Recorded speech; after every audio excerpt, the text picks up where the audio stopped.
ہمارے حضرت مولانا غلام مستانی رحمۃ اللہ علیہ جن کا انتقال ہوا، ان کو بھی قرآن سے بہت جوڑ تھا. ہم دونوں نے ساتھ دورہ کیا ہے. یہ میرے دورے کے ساتھی ہیں، مولانا غلام مستانوی، پھر مولانا عبداللہ ہاسوٹ والے جن کا انتقال ہو گیا ان کے، وہ بھی ہمارے ساتھی ہیں. پھر مولانا غلام چاسوی ڈھابیل میں ابھی پڑھاتے ہیں، وہ بھی ہے. ولی اسماعیل چاسوی غلام ولی اسماعیل چاسوی، اور ولی رفیق بروڑوی بروڑا کے جو ہیں بروڑا، وہ بھی ہمارے ساتھی. ہم سب دورے میں ساتھ تھے. غلام مستانی اور میں دونوں ایک ہی کمرے میں رہتے تھے وہاں سہارنپور میں، دونوں دورے کے ساتھی ہیں. تو یہ جو میں رات کو دیکھتا تھا ان کو، مولانا غلام مستانی کو اللہ ان کے قبر کو نور سے منور فرمائے، ان کے درجات کو بلند فرمائے، کربٹو اللہ انہیں آرام نصیب کرے، ان کے ہڈی ہڈی کو اللہ جنت نصیب کرے، اگلی ساری منزلیں اللہ ان کے لیے آسان کرے، اور ہم سب کا بھی جب وقت آئے تو اللہ تعالیٰ ہماری بھی منزلیں آسان کرے. تو وہ مجھے رات کو میں دیکھتا تھا، تہجد میں ہی اڑ جاتے تھے غلام مستانی تہجد کے اندر. اور تب وہاں جہاں ہم رہتے تھے تو وہاں باہر نکل کر آسمان دکھائی دیتا تھا. بعض کمرے ایسے تھے کہ باہر نکل کر چھتیں ہوتی تھی، آسمان نہیں دکھتا تھا.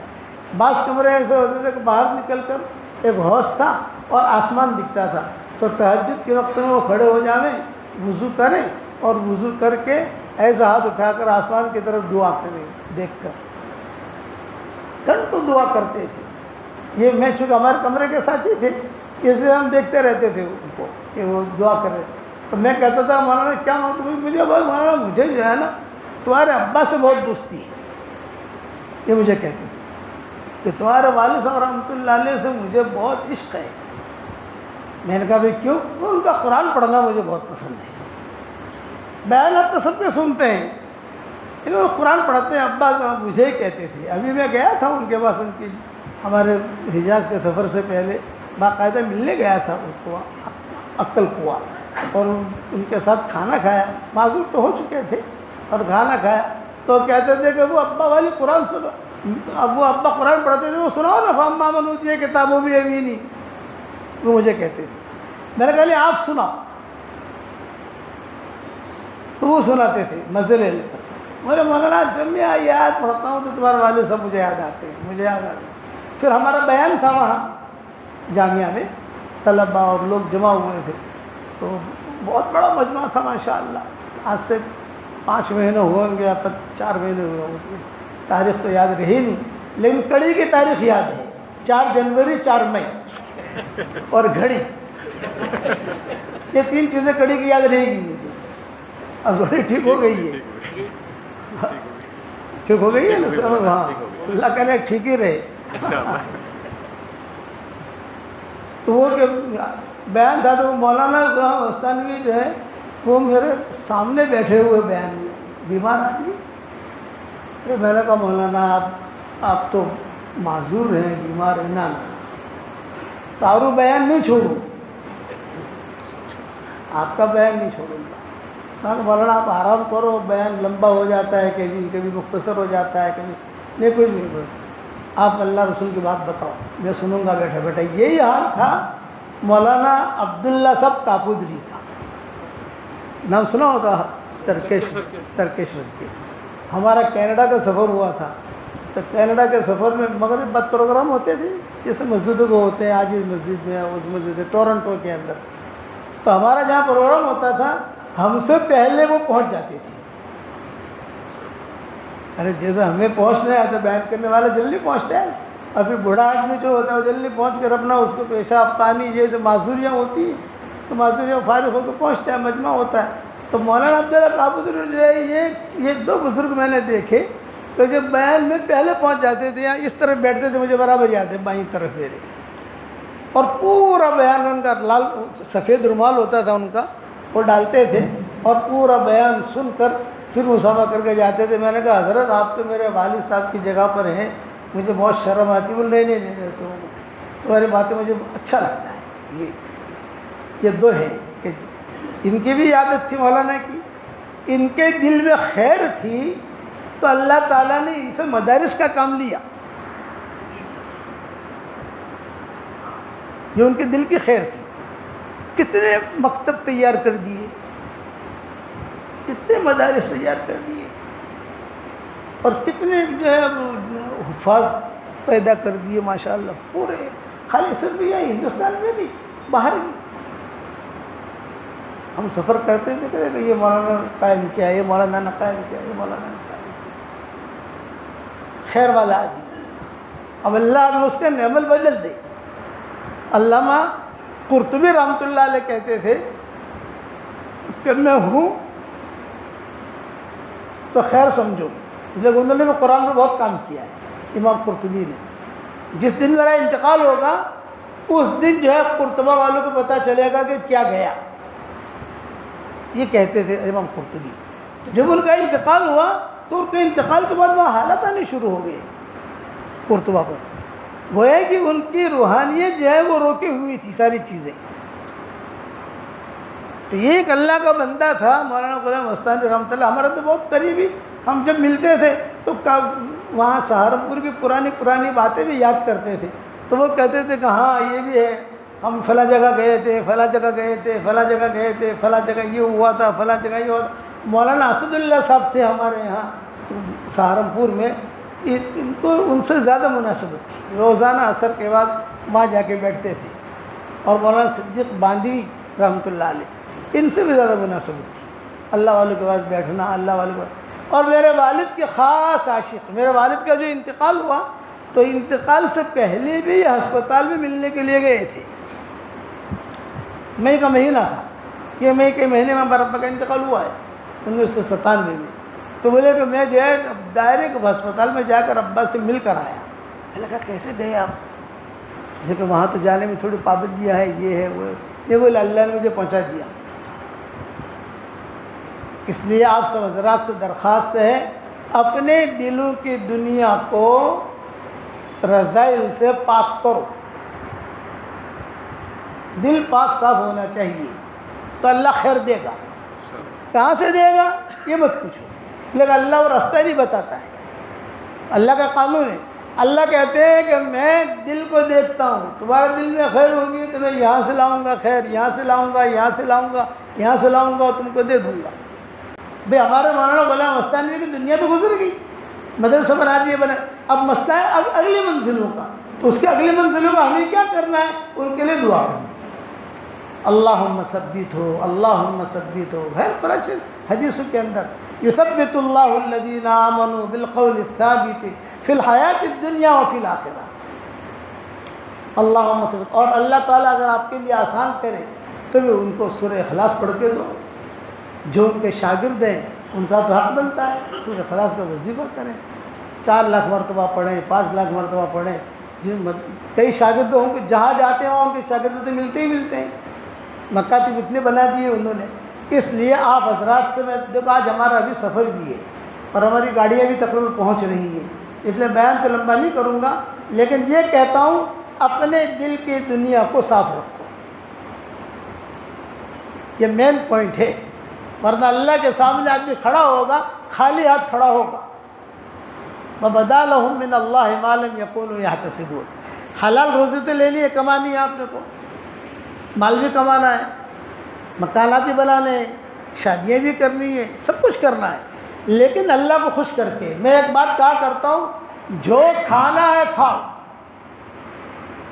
جو پہننا ہے پہنو، جتنی شادیاں کرنی ہے کرو، جتنی کرنی ہو، میری یہ بات یاد رکھنا، جتنی شادیاں کرنی ہے کرو، جو کھانا ہے کھاؤ، جو پہننا ہے پہنو، جو پینا ہے پیو، دنیا میں جہاں جانا ہے وہاں جاؤ، ایک شرط، اللہ اور اس کا رسول ناراض نہ ہو، بس۔ اب جو کرنا ہے کرو، آپ کو اس کو ناراض کر کے کرو گے تو کبھی چمک نہیں سکتے، اس کو راضی کر کے کرو گے تو کبھی بھی اجڑ نہیں سکتے۔ جو اس کو راضی کر کے کرے گا وہ چمکے گا، جو ناراض کر کے کرے گا وہ اجڑے گا۔ یہ تو آسان ہے نا سمجھنا۔ اور اب میں نے کہنا شروع کیا ہے، میں دیکھو میں ہر وقت آ کر کوئی نہ کوئی ہدیہ دیتا ہوں، اب میں ہدیہ دیتا ہوں آپ کو کہ 313 مرتبہ سورہ اخلاص یہ پڑھنے کی عادت ڈالو، جنت میں 31 بنگلے روزانہ تیار ہو جائیں گے انشاءاللہ۔ اور آسان طریقہ ہے، ہر فرض نماز کے بعد تھوڑا تھوڑا پڑھنا شروع کرو. فجر بعد 65 مرتبہ پڑھ لو, باقی نمازوں کے بعد 62 مرتبہ پڑھ لو, تو 313 مرتبہ ہو گیا. حساب کتاب میں کوئی غلطی ہو تو دیکھ لینا, میں نے حساب کیا تھا پہلے لیکن بھول بھی گیا ہوں گا. جیسے ترتیب 313 مرتبہ سورہ اخلاص پڑھنے کی عادت ڈالو, 313 مرتبہ درود شریف پڑھنے کی عادت ڈالو, 313 مرتبہ استغفار پڑھنے کی عادت ڈالو. اس کا فائدہ بہت ہوگا آپ کو. کڑی میں پراپرٹی بنائی, اب جنت میں پراپرٹی بناؤ. احمد آباد میں پراپرٹی بنائی, اب جنت میں پراپرٹی بناؤ. روزانہ 31 بنگلے تیار ہوں گے انشاءاللہ. 10 مرتبہ سورہ اخلاص پڑھو, جنت میں 1 بنگلہ تیار. 20 مرتبہ پڑھو, 2 بنگلے تیار. 30 مرتبہ پڑھو, 3 بنگلے تیار. 313 مرتبہ پڑھو تو اپنے 31 بنگلے تیار. روزانہ 31 بنگلے تیار کرو گے تو انشاءاللہ کوئی انکم ٹیکس والا آپ کو پوچھے گا بھی نہیں کہ اتنے سارے بنگلے کیوں بنائے جنت کے اندر تم نے. میں تو ایک بات کہتا ہوں, جو اللہ جنت میں بنگلہ دینے پر قادر ہے وہ اللہ کڑی میں بھی دے سکتا ہے, نہیں دے سکتا؟ وہ اللہ احمد آباد میں, بمبئی میں اور مکہ مدینہ میں سب جگہ دے سکتا ہے, نہیں دے سکتا؟ جو وہاں دے سکتا ہے تو یہاں نہیں دے سکتا. کرو گے انشاءاللہ. اور اب میں شروع کر رہا ہوں آپ کے یہاں سے, روزانہ 100 مرتبہ سورہ فاتحہ پڑھنے کی عادت ڈالو. اللہ سے جو مانگو گے اللہ دے گا, جو مانگو گے. بہترین دعا کون سی ہے کہ پوچھا جائے؟ بہت مولانا ایک دعا بھی بتاؤ کہ بالکل بھی جو ہے نا پکڑے نہ ہوں. سورہ فاتحہ سے بہترین دعا کوئی نہیں ہے, اسی لیے ہر رکعت میں پڑھوائی ہے. بغیر سورہ فاتحہ کی نماز ہوتی ہی نہیں ہے. یہ بہترین دعا ہے. علماء نے لکھا ہے کہ بہترین دعا ہے. ابن تیمیہ کہتے تھے مجھے جو کچھ ملا ہے سورہ فاتحہ کی برکت سے ملا ہے. فجر کی نماز سے لے کر اشراق تک میں سورہ فاتحہ ہی پڑھتا رہتا تھا. پڑھو گے انشاءاللہ؟ ارے پڑھو گے انشاءاللہ؟ اب یہ شروع کر دو آپ. اچھا 24 گھنٹے میں آسان بتاؤں کہ آپ جو ہے ایک جگہ بیٹھ کر پڑھنا نہیں ہے. موٹر سائیکل چلاتے چلاتے پڑھ لیا, عورتوں نے چائے بناتے بناتے پڑھ لیا, کھانا پکاتے پکاتے پڑھ لیا, اب جو ہے اپنا گھر کا صاف کرتے کرتے پڑھ لیا. آپ موٹر سائیکل چلاتے دکان پہ چلے گئے, ہر وقت میں جو ہے گاہک آتے نہیں ہے, آدمی بیٹھا رہتا ہے, تو خواہ کیوں گنگنائیں؟ گانے کیوں گنگناؤ بھائی؟ کیوں ادھر ادھر کی باتیں؟ اللہ سے بات کرو. اور رات کو نیند نہ آئے نا تو یوٹیوب نہیں دیکھنے کا, گانے نہیں سننے کے نہ. رات کو نیند نہ آئے تو سورہ اخلاص پڑھتے پڑھتے سو جاؤ. بنگلے بناتے بناتے سو جاؤ. نیند نہیں آتی 10-15 بنگلے بنا دینے کے تو بنگلے بن جائیں گے, نیند بھی آ جائے گی. کرو گے انشاءاللہ. اور ہمارا دعوت کا کام ہے, وہ دعوت کا کام کرو, چاہے مختصر نکلو لیکن دیکھو کڑی کے اندر دعوت کے کام کی کمزوری ہے. ایک دم جس شہر میں یا جس ملک میں داخل ہوتے پتہ چلتا ہے کہ دعوت کا کام کی کیا پوزیشن ہے یہاں, وہ تو اندازہ لگ جاتا ہے. بھئی آدمی جو بکروں کے ساتھ رہتا ہے تو بکروں پہچان لیتا ہے نا. ہمارے یہاں دہلی کے اندر ایک تاجر تھے, میرے والد صاحب رحمۃ اللہ علیہ فرماتے تھے یونس بیش بیش. وہ ایک تاجر تھے, ان کو بلاتے, کہتے کہ یہ کتنا کلو کا ہے؟ تو ابا کہتے کہ چچا یہ کتنے کلو کا ہے؟ تو بڑی میاں جو ہے نا وہ خالی ایسے ہی بکرا اٹھاتی ہیں اور بتاتے تھے 15 کلو کا ہے. تولتے تو جیسا وہ کہتے تھے ویسا ہی نکلتا. بولے ان کو مہارت ہے. کوئی بھی بکرا خالی صرف وہ اٹھاتے اور اٹھا کر کہتے یہ اتنے کلو کا ہے.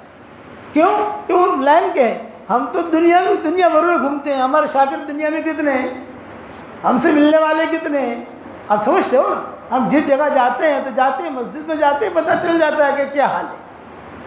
اس لیے یہاں دعوت کا کام کمزور ہے. تو دعوت کا کام کمزور ہے تو اس کو اور کمزور کرنا یہ نہیں. دعوت کا کام کمزور ہے تو اس کو تھوڑا طاقتور بناؤ.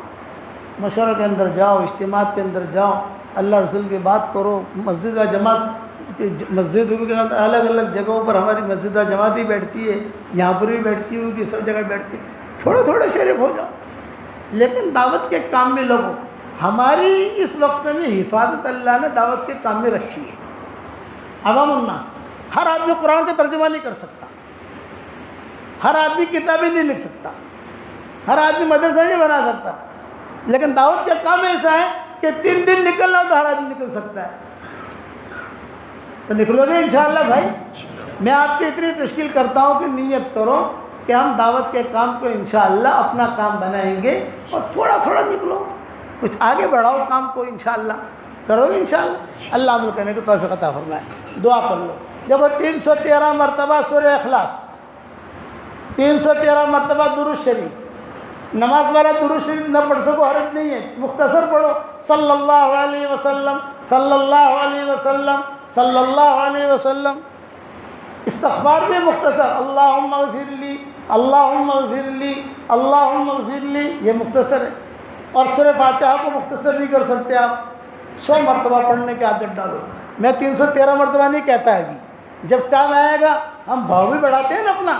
پہلے ہم سورہ اخلاص 100 مرتبہ پڑھواتے تھے، اب 313 پر آئے ہیں. تو لوگ پوچھتے ہیں مگر پہلے تو تمہیں ہو وقت کہتا تھا، اب 313. میں نے کہا بھائی تو نے دکان راشی تھی، تم نے دکان رکھی تھی، کیا بھاؤ میں لی تھی؟ کہ 35 لاکھ کی. ابھی کیا بھاؤ ہے؟ کہ 2 کروڑ. میں نے کہا تیری دکان کا بھاؤ بڑھ سکتا ہے تو میری سورہ اخلاص کا بھاؤ نہیں بڑھ سکتا؟ پھر اب بھی ہمارا بھاؤ بڑھائیں گے بھائی. پھر تیری دکان کا بھاؤ بڑھ گیا تو ہماری سورہ اخلاص نہیں رہے گی.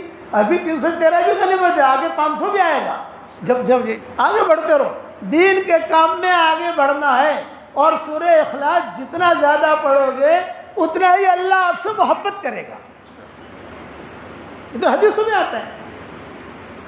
ایک صحابی بہت پڑھتے تھے تو حضور نے فرمایا بھائی تم سورہ اخلاص کیوں پڑھتے ہو؟ تو انہوں نے کہا اللہ پاک میں اس لیے پڑھتا ہوں کہ مجھے بہت پسند ہے، اللہ کی تعریف ہے، اللہ کی عظمت ہے. تو آپ نے فرمایا اچھا تجھے اس سورت سے محبت ہے؟ ہاں مجھے بہت محبت ہے. تو آپ نے فرمایا جا، اللہ بھی تجھ سے محبت کرتا ہے، جا. بہت درجے ملتے ہیں. ایک صحابی تھے معاویہ بن معاویہ لیثی انصاری، تبوک کے موقع کے اوپر وہ جا نہیں سکے، مدینہ میں انتقال ہو گیا، مدینہ خالی تھا. تو حضرت جبریل گئے تبوک، حضور صلی اللہ علیہ وسلم تبوک میں تھے، اور آ کر کہا کہ حضرت کو معاویہ ابن معاویہ لیثی انصاری کا انتقال ہو گیا ہے، تو کیا ہم لوگ بھئی اس کو غسل دے دیں، کفن دفن کر لیں؟ اب نے فرمایا نہیں، اس کا جنازہ یہاں لا. مدینہ منورہ سے تبوک 600-700 کلومیٹر ہے. جنازہ سارے فرشتے اٹھا کر لے گئے تبوک. حضور صلی اللہ علیہ وسلم نے جنازے کی نماز پڑھی، وہی جو ہے غسل دیا گیا، اور وہی پھر پوچھا حضرت جبریل نے کہا تبوک دفن کر دیں یا ان کو لے جاویں مدینہ میں دفن کرو، بقیع میں. اب یہ اعزاز ملا نا، فرشتے آئے، 70,000 فرشتے آئے، استقبال ہوا. تو آپ نے فرمایا جبریل آدمی مرتا ہے وہاں دفن ہو جاتا ہے، اتنا اعزاز کیوں ملا اس کو؟ تو حضرت جبریل نے کہا حضرت اس لیے اعزاز ملا کہ یہ سورہ اخلاص بہت پڑھتا تھا. تو کڑی والوں آپ بھی اگر چاہتے ہو اعزاز، اللہ کی عزت ہو، سورہ اخلاص بہت پڑھو گے انشاءاللہ. ہاں، اور یہ حدیث یاد رکھنا، حضرت